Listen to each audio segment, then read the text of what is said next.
This is actually a person also that I've worked very closely with myself. He has handled all my investments for the past 15 years. He's also helped me start my karate school 15 years ago. It's someone that we trust, it's someone that we believe in. So I've been speaking to a lot of school owners just about their personal finances, what they're doing for investments. A lot of people are asking me what I do. So I wanted to basically, have the person that is doing handling all my accounts come in and explain just a basic 101 investment questions and answers. So I'd like to introduce this time Michael J. Dixon. And Michael, thank you so much for taking time out of your schedule today. If you could tell everybody a little bit about yourself, and then we'll go right into it. Thank you, Nick, and hello to everyone, wherever you are. And thanks, Nick, for thinking of me. I actually have been in business almost 30 years as a financial planner. My background is a certified public accountant. I was in public accounting initially, and then gravitated to financial planning because there was a need for business owners to not only help them with their accounting and tax work, but also to help them in other financial aspects of their lives. And our office is located in West Palm Beach, Florida. We have an office of 8 people, 4 of which are professionals and 4 staff people. And our niche is to provide holistic financial planning to our clients. Now, and for today's topic, investing, part of our financial planning process is to evaluate investing and a plan for investment. So we're going to focus today on investments in the overall financial planning aspect. And I'm going to really focus today investing in a financial marketplace. I know that you can invest in your business, you can invest in a home or other real estate, but I'm going to focus today's discussion specifically in the financial markets. And we can we use our same techniques that we use for investing for a lot of different things, like starting up a business, and it all starts with how do you get started. So we believe that you start with a plan. We're going to touch investing itself, the types of investments you can do, asset allocation, and we're going to also comment on some taxation issues and some basic rules to follow. But the starting point in investing, and I don't care if you have $100 or $1,000 or $1 million, you have to start saving. If you can't save, you can't invest. So we start the overall process by determining a savings plan. And the other elements is, why are we saving? There has to be a reason, because the reason will dictate the strategy used for the investment profile that we're going to talk about later.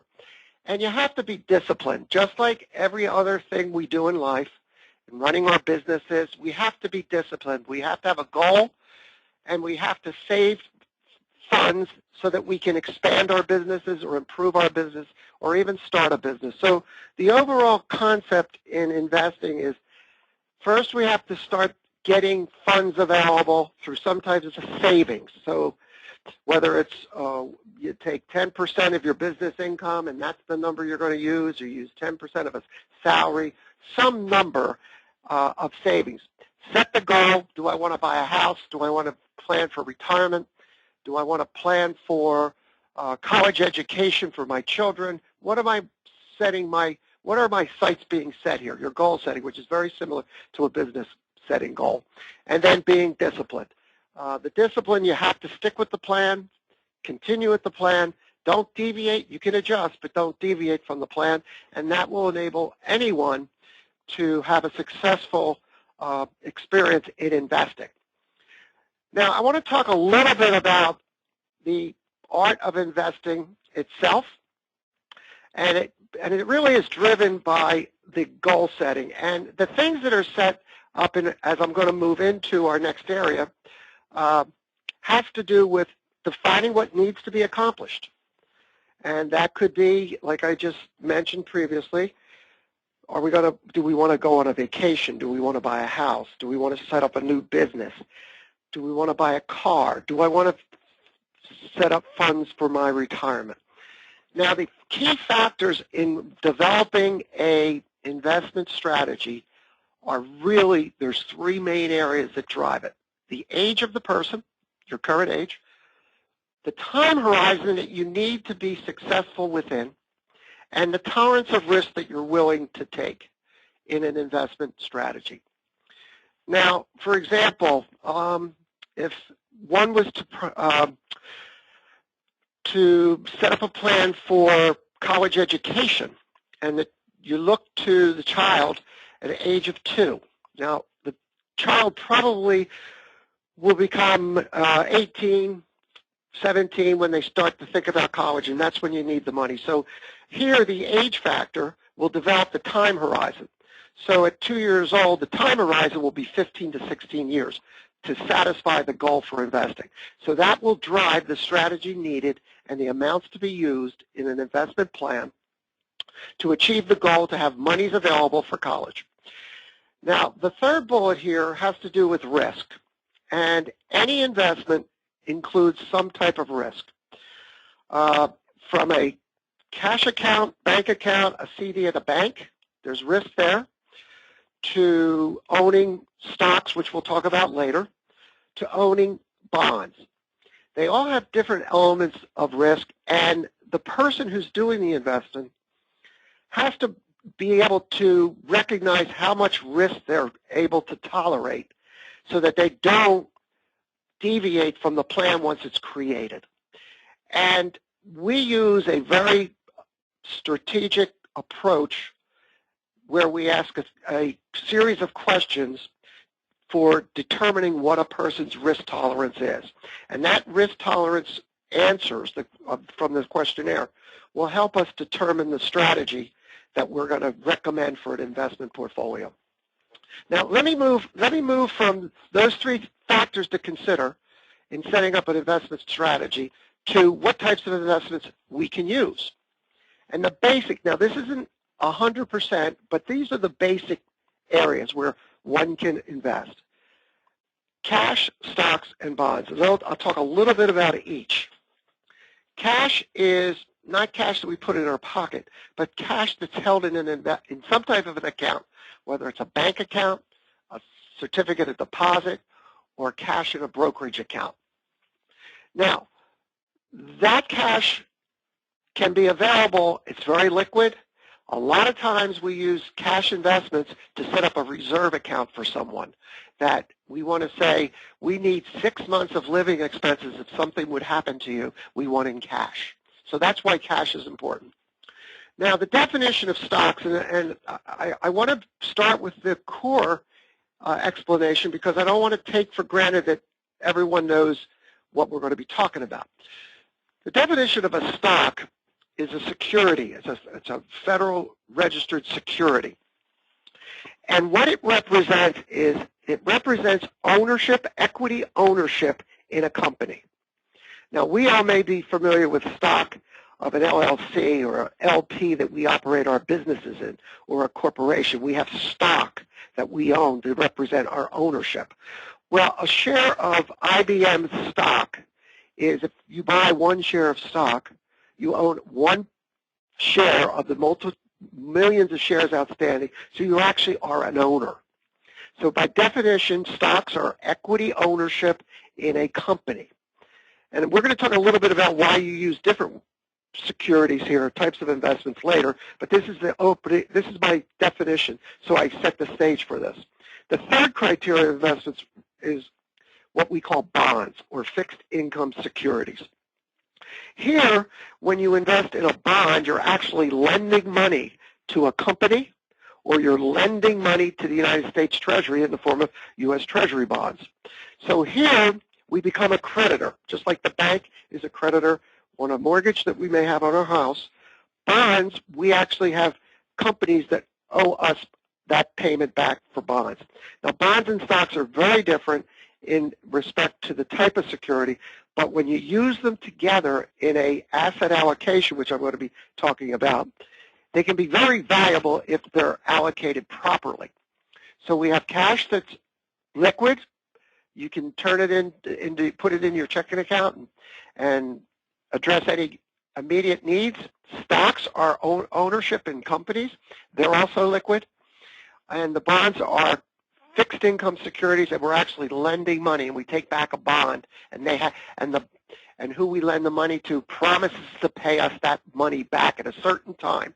And in between that payment back, they pay interest on that bond. And bonds can range in multiple interests, and there's different types of bonds, but we want to keep this focused on just definitions for this point of my presentation. Now I want to talk about how you use these three types of securities in a portfolio. And what we call that is allocation, asset allocation. If we have a goal set for 20 years that we're going to need X amount of dollars for some reason, we determine what that is. We're going to use the three types of investments that I just mentioned, and we're going to allocate a percentage of the total that we're going to start with and contribute to every month, let's say, and we're going to use an allocation of between the stocks, the bonds, and cash. Now, the longer the horizon, the more the allocation will shift to the stock part and versus the cash and the bonds. And the reason for this is the following. The stocks, or equities as we call them, have really two different ways you can get a return. One is from the dividend that the company pays. For example, IBM pays a 2.5% dividend.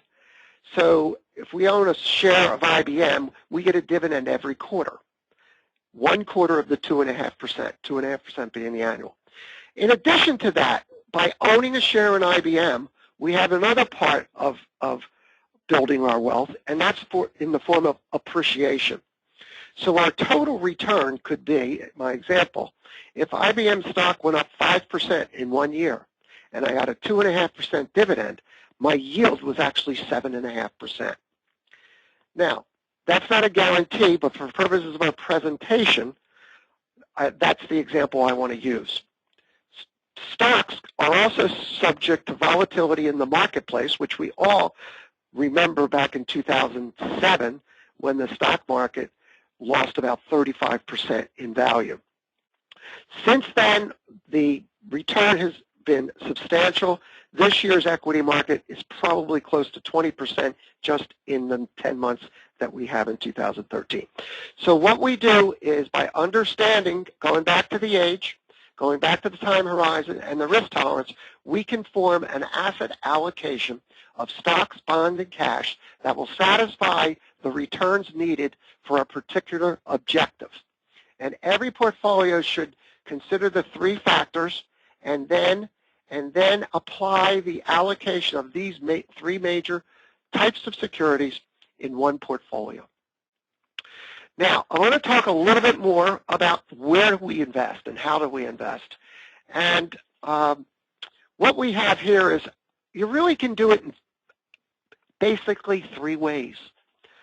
We can do this asset allocation and make an investment derive an investment portfolio in a personal account, and then that's an IRA, not an IRS. We don't invest in the IRS. We invest in IRAs and Roth IRAs, which everyone should be a little familiar with in your business. And anyone can participate in these plans, certain criteria of income, but everyone should take advantage of that, and I'll talk about why you should take advantage of these IRAs and Roth IRAs. And then what we have is another place where you can invest is your corporate 401k plan or your spouse's 401k plan if they have one at their place of employment. You may have one in your own business, but you can still apply the basic concepts of your current age, why you're participating in an investment plan, your time horizon, and your risk. Now, let me talk to you a little bit about personal investing. Personal investing is You can set up your own investment account, and you can go to a Charles Schwab, or you can go to an investment advisor or financial planner like we are, and you can use personal monies and invest it any way you like. And you get advice from your professional, but that account, there's no restrictions. The government doesn't restrict anything about how do we invest in a personal account. So you'd have a Michael J. Dixon investment account at Charles Schwab, and I can put money in there, take money out, do whatever I want, invest the way I want. A lot of flexibility. We probably have 70% of our clients in personal accounts. Now, the second type of IRAs and Roth IRAs, everyone should be taking advantage of, if you're not, consider it, because these are advantages that the IRS has given us to be able to save for a long-term retirement and get deductions currently out of current taxable income. For example, on an IRA, we get a tax deduction for that, and we can invest in any format within the IRA with certain exceptions for exotic assets and things like that, but that's more than what we need to talk about today. Now, the difference between the IRAs and the Roth IRAs and a personal account, the difference in strategy could be that inside the IRA and the Roth IRA, there's no taxable income. But there is taxable income on the personal account. So if I think that I want a very aggressive growth strategy, I may want to consider that growth strategy in my Roth account or my IRS account, take advantage of the income without paying any tax on it. If I want current income in the form of a dividend or an interest payment, I may want to put that type of a strategy inside a personal account. So my point here is that depending upon the strategy, number one, and what you're saving for and investing for, and depending upon the type of investments you want to make, if you could choose, if you have two accounts and you want to choose between the two, there's advantages to put long-term growth securities into a tax-deferred account like an IRA or a Roth IRA. That's the distinction. So we can apply two different strategies with different investments into two accounts and keep them very separated in the strategy. One may be more conservative, one may be more aggressive. Now, the corporate 401k plan is a corporately sponsored plan that works on a tax-deferred basis, and as most of us, if that plan's available, we probably should consider using that. And the employer is responsible as a fiduciary to maintain an account, and those monies are pre-tax, so we don't pay tax on those contributions to 401k plans. So a company, a lot of people in the audience probably can have their own 401k plan, set that up, and you can make pre-taxable contributions to your 401k plan, and they stay in the plan, and they're tax-free also in their term. They don't pay any tax in the 401k plan, so there's a big distinction between personal investing, the IRAs, the Roths, and the corporate 401k plans. I know I'm going through a lot of information, but we wanted to try to give you a very core concept here. And I want to touch, as investing goes, so does taxation. So I want to talk a little bit about the taxation.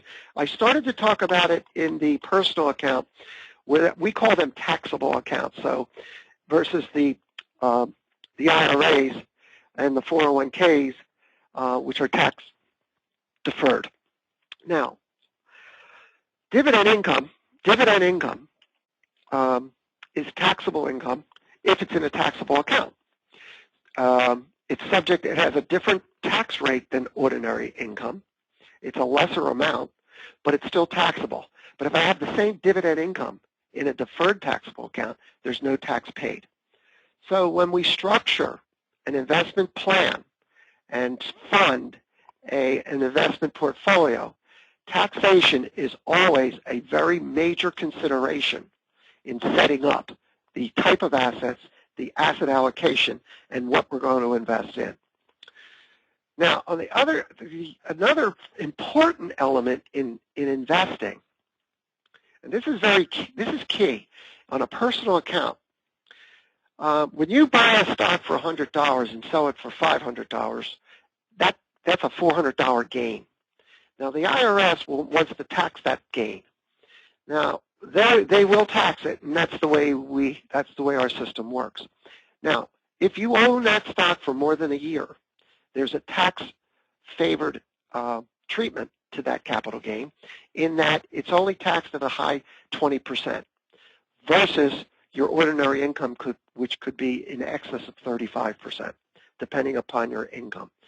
So when we do investment planning and we monitor investment portfolios on an annual basis, semi-annual basis, quarterly basis for some, we have different reviews for different people, depending upon their need.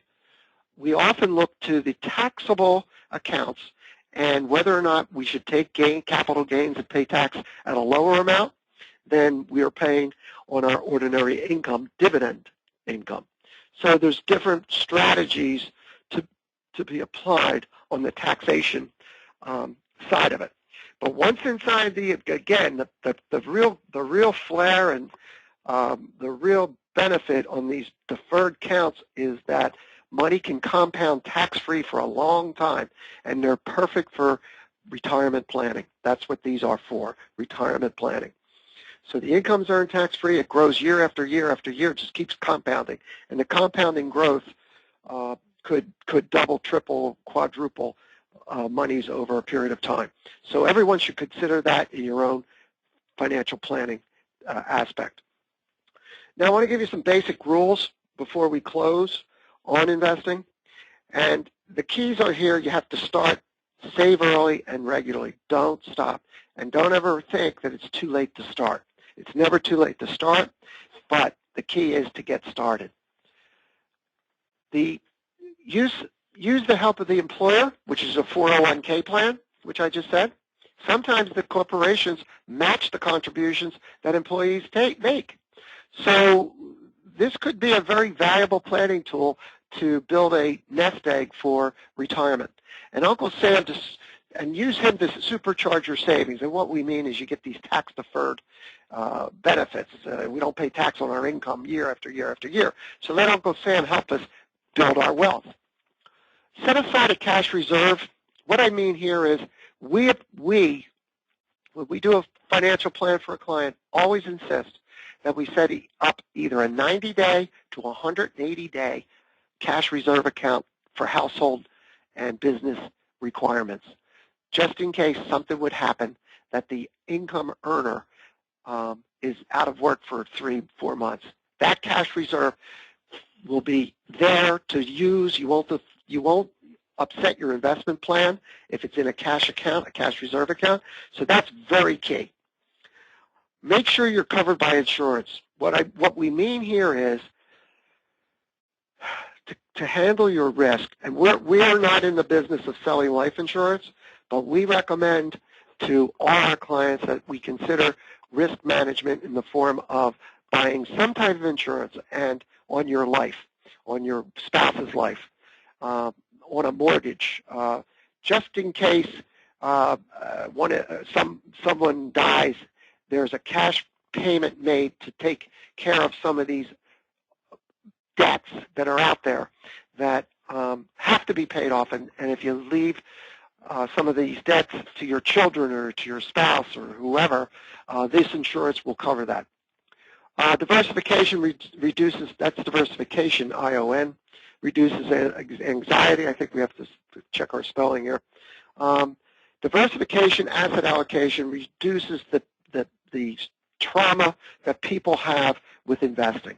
The better you do an asset allocation, the less your portfolio will be hit in any volatility in the marketplace by properly adding stocks and bonds and cash to your allocation. Avoid all credit card debt. We don't believe in credit cards. 18-20% credit cards. You can't start an investment plan, a savings plan, by having substantial credit card debt. So we believe in avoiding all credit card use if possible. Now, we also say, you know, the media today is very good. However, it's not so good because all we do is hear bad things in the media, and that causes a lot of volatility in the market. So if you have an investment portfolio and set up an investment plan, don't look at it every day. Don't watch the news at night or Squawk Box in the morning and go change your portfolio because of what's happening in the market. Investing is a long-term strategy, and if you set it up front properly, you can get through this volatility that you have on a daily basis in the market. So we say don't get too upset with the Mr. Market, the mad market theory. We like to use in our strategies low-cost index funds and ETFs. We do have some portfolios where we actually go out and buy individual stocks and bonds, but in today's environment, the use of index funds and ETFs, which are exchange-traded funds, it's ETFs, are very easy to use. We can allocate in many different aspects of different sectors, whether we like energy or technology or discretionary products, or if we like global activities. We can buy into different Asian markets. We can do everything with an ETF versus buying individual stocks in those particular areas. It adds a lot more return, and there's very little cost using them. And then we want to focus, the last part on here, focus on the major investment categories. The focus here, again, going back, is the cash investments, bonds, and stocks. They're the major investment categories. I'm going to throw the next slide up. Here's two books that we have given to many of our clients, and they're the best. They are so good. The Elements of Investing by Charles D. Ellis. I would recommend this book to anyone who is thinking about savings and investing. This is a great book. This is a great core book. And then John Bogle, who he ran Vanguard for many, many years, the Vanguard Fund, the little book of Common Sense of Investing. This is a good starting point if you need a good starting point to go with. And we highly recommend them. We usually give these to some of our younger clients when they're just starting to invest.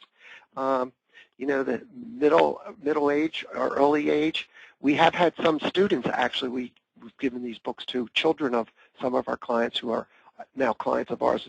And it's a good way to get started to understand. You don't have to be, this is not to create you as an investment specialist. This is just to give you a common sense of what needs to be done with respect to savings, discipline, asset allocation, types of investments, and where they will take you in a successful investment planning life. That's pretty much what I wanted to touch on today. And I think we're going to turn it back. Here is my contact information here in West Palm Beach. My phone number here, my office, and my cell phone number. If anyone has any questions after we're done our webinar, I think we're going to handle a couple questions now, I think. But if there's something that you think about later, feel free to call. We're always available, at least on the cell. I'll be glad to help in any way we can. Again, our focus is overall planning, financial planning, and investments is a major focus in that overall financial planning process. So I thank you for your time. This was a pleasure for me to provide this information. Sensei Nick is a dear friend and a client, and we've been working together for a long time. And he's benefited, I believe, and I've benefited from working with him also. So we have a mutual relationship that's very positive. And Sensei Nick, I want to thank you for allowing me to do this presentation today. Thanks a lot, Mike. And guys, I've been through, the cool thing is I've been through a lot in the past 15 years. And the past couple of years I've obviously, those of you who know me well, have been tougher. And if it wasn't for those really good years that I had, and Mike had me, set up the proper way, the past couple of years would have been even worse. You know, a lot of things, most people in this webinar do know things I've been through with my schools and family and things like that. And that was, Mike's the only reason why I was able to make it through that. And so that's why I wanted to have him speak for you guys.